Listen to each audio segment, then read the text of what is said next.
लौट के बुद्धू घर को आए।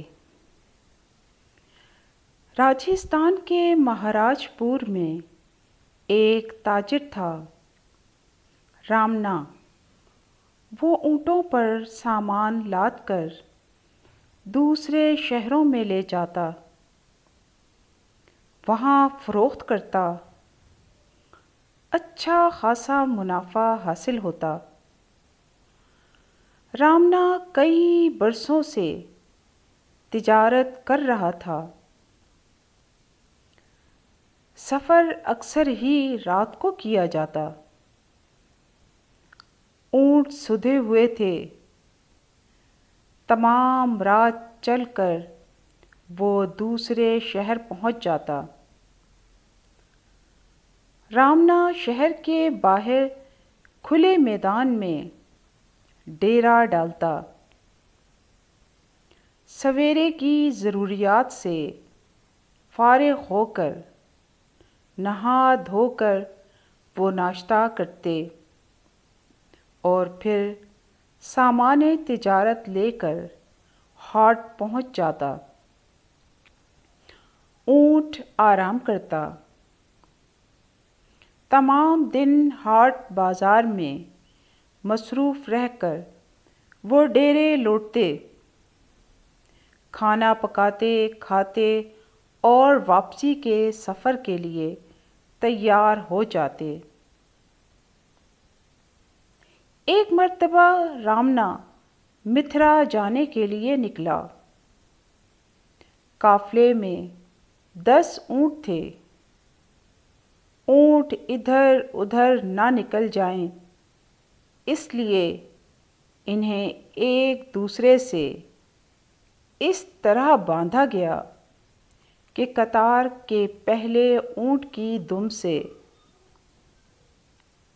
दूसरे ऊँट की दुम में रस्सी, दूसरे की दुम से तीसरे ऊँट की दुम में रस्सी। इस तरह पहले ऊँट से आखिरी ऊँट तक ऊँट एक दूसरे से बंधे हुए थे।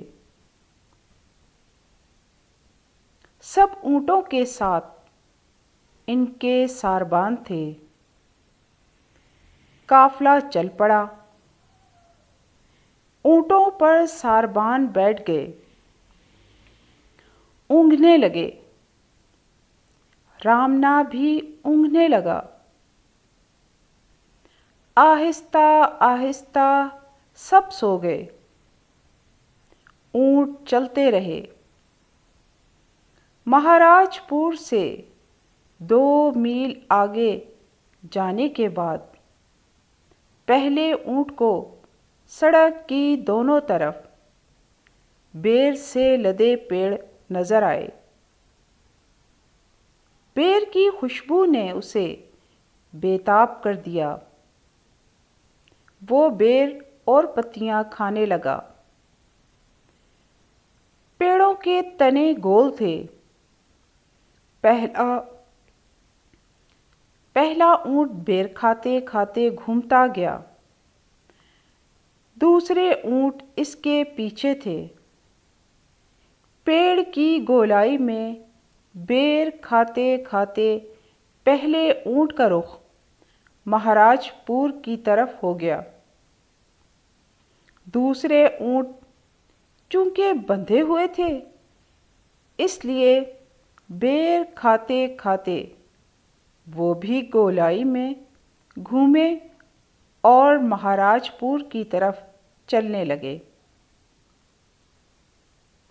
सवारों को पता ही न चला। किसी की आँख खुली भी तो ऊँटों को चलते देखकर वो फिर आराम से सो गया। सवेरा हुआ, रामना की आँख खुली तो ऊँट महाराजपुर में दाखिल हो रहे थे। वो हक्का बक्का रह गया। इसको समझ में नहीं आ रहा था कि गलती किसकी है।